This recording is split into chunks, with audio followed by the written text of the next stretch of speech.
Alam mo ba na may taunang event sa Pilipinas para sa mga modified trucks?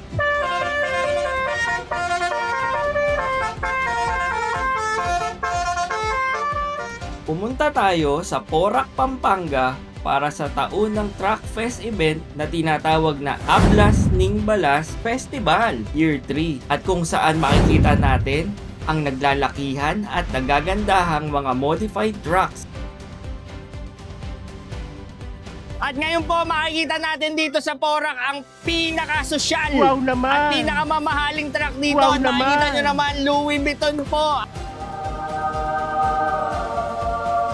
O mabuhay ang mga taga-HD Tracking. Saan itadap ang buhangin, mga paslupa? Nagsimula ang pagmomodify ng trucks sa Japan, also known as Decotora, short for truck decoration, at lalong naging laganap dahil sa movie na Toraku Yaro during 70s and 80s. Nang napakagandang pagkakataon ng isa sa pinakasikat na builder ng trucks sa Pilipinas. Siguro kilala nyo na to. The boys behind, ito po ang Team Kabisyo. Sir, Parang Japanese concept. Ito ay tinatawag sa Pilipinas ngayon na Japanese concept, at dahil sa abilidad at creativity ng mga Pilipino, nagagawa na din ito sa ating bansa. On this episode, makikita natin ang talent ng mga Pilipino pagdating sa truck modification.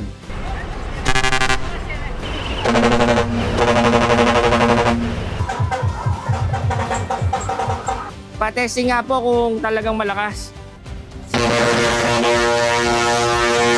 Grabe. Kita nyo naman. Hindi na ako makarinig sa sobrang lakas. Talagang tatabi yung mga nakaharang pag ganito kalakas ang busida po.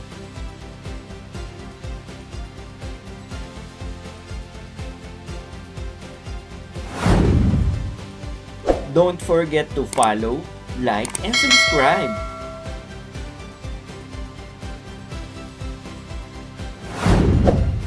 Special thanks to Better Beauty, Aesthetics and Wellness, Tomaso Express Transport Solutions, One Truckers Philippines.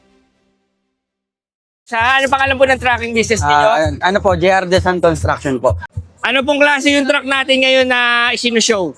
Isuzu Elf po na mini dump truck. Ano po yung mga modification na nagawa na po natin? Ano po, automatic bumper po, tapos automatic palong din po, tsaka butterfly boom po.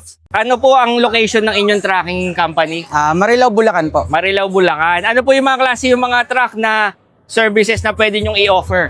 10-wheeler dump truck po, aggregates po, and Aggregates.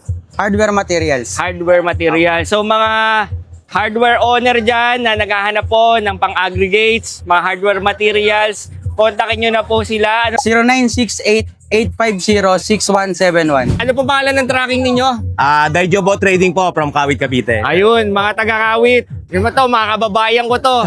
Kayo rin po ang builder nitong truck na... Hindi, may mga tao po kami na bumubuo niyan.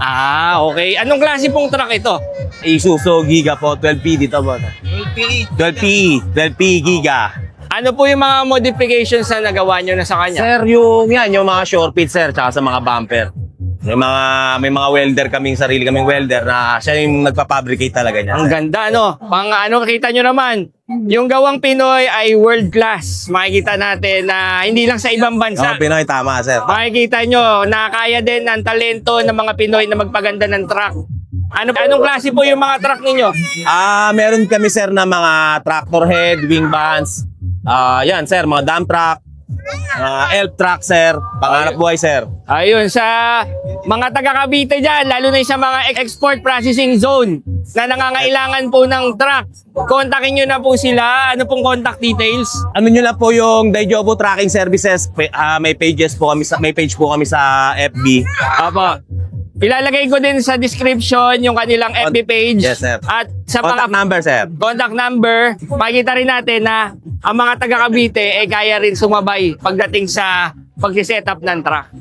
At ngayon po makikita natin dito sa Porac ang pinaka-sosyal Wow naman! at pinakamamahaling truck dito. At makikita nyo naman, Louis Vuitton po ang pintura, kakaiba. Mamimit natin ang may-ari. Kayo po si... Peter Peko. Okay. Taga saan po kayo? Dito lang sa Porac. Okay. Porac lang. Bali, anong klaseng truck tong minodify ninyo? Bali, Isuzu Giga siya. Okay. Giga na truck. Ngayon, minodified namin siya sa sticker ng Louis Vuitton. Louis Vuitton, Oh, napaka-social po. inspired Louis Vuitton. Ilang milyon kaya itong truck mo? Hindi ko Napaka-social, masabi. ibang klase. Ano pong klase yung mga hinahol nyo na mga produkto? Gravel and Sun. Sa Gravel and Sand. Anong pangalan po ng tracking business ninyo? HDY tracking. HDY Tracking ng Porac, Pampanga. At ngayon po sa mga nanonood, ini-invite po namin kayo na sa mga nangangailangan ng dump truck na ganitong klase, kontakin nyo na po ang HDY tracking. o mabuhay ang mga taga HDY Tracking. Saan dam ang buhangin, mga paslupa? Doon sa mga hardware dyan na nangangailangan ng aggregates, mga buhangin, graba, durog na graba, lahat ng klase po na pwedeng panambak. Any point of Luzon, pwede. Luzon, Mag-deliver po sila at ilalagay ko po sa description box ang kanilang contact details. Okay. At yun nga lang po, kita nyo naman, ito kahit social yung truck na magde-deliver sa inyo, affordable naman yung aggregates na i-deliver sa inyo. Yes. Sa mga manonood po natin na nabigyan po tayo ng napakagandang pagkakataon ng isa sa pinakasikat na builder ng trucks sa Pilipinas. Siguro kilala nyo na to. The boys behind. Ito po ang Team Cabisyo. Sir, Thank thank you so much po. Ano po yung mga binibuild nating truck? Most likely kami, sir, mga ano kami, parang Japanese concept. Japanese truck. truck. Pero nagpipil din naman tayo ng mga, kagaya mo nga sabi mo, sir, na nagpa-vlog ka nagpipicture ka ng mga brand new unit. Nagagawa rin kami ng mga body niyan. Yung body.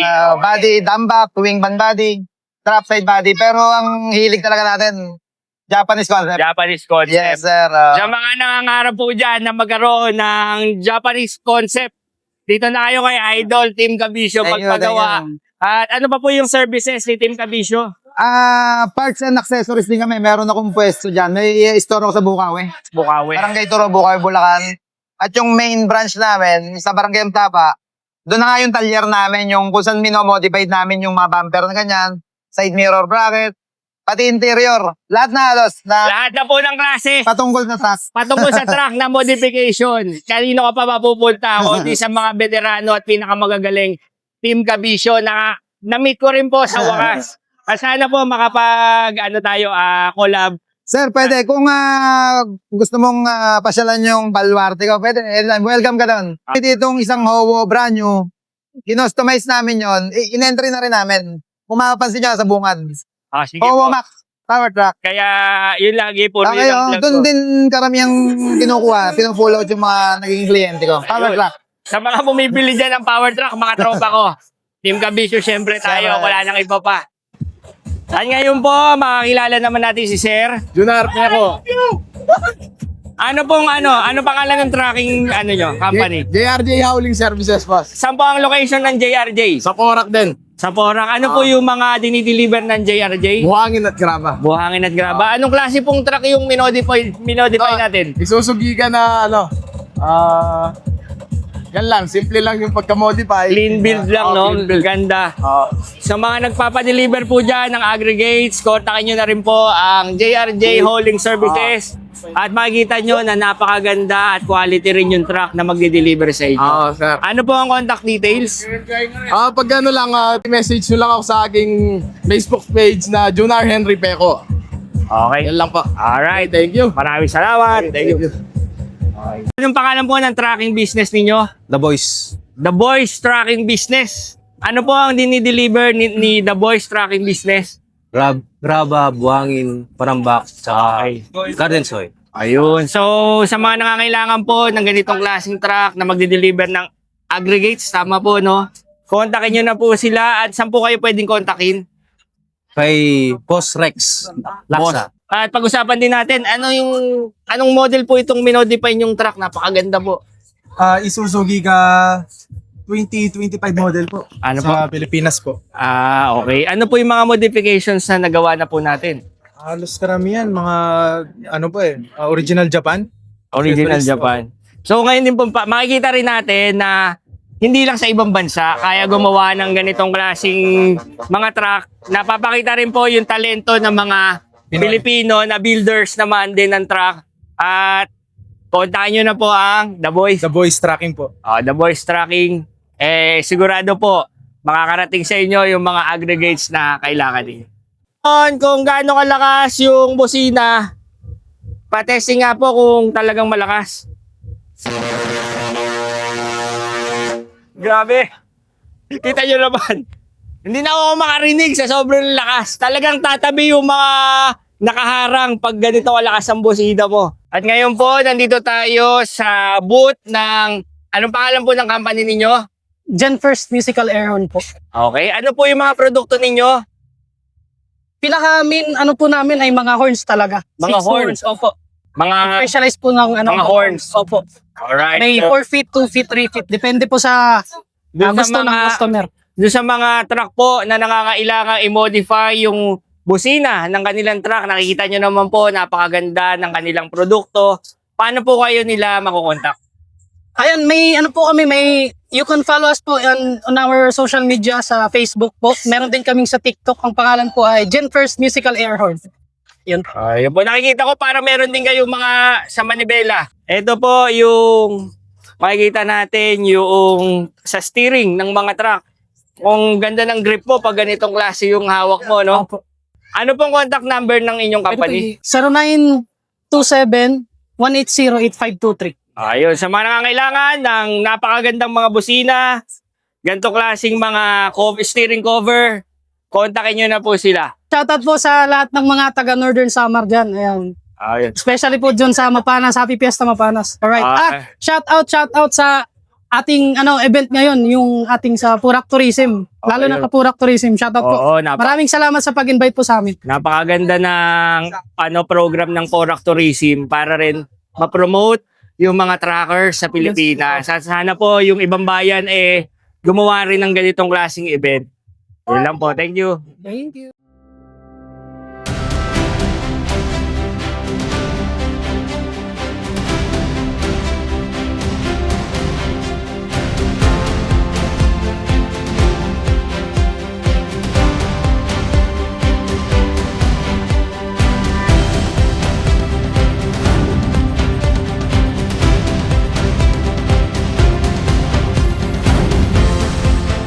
I hope po nag-enjoy kayo sa ating episode at suportahan po natin palagi ang Ablas Ning Balas Festival ng Porac, Pampanga na nagpapakita ng pagpapahalaga sa mga truckers, truck owners, truck drivers.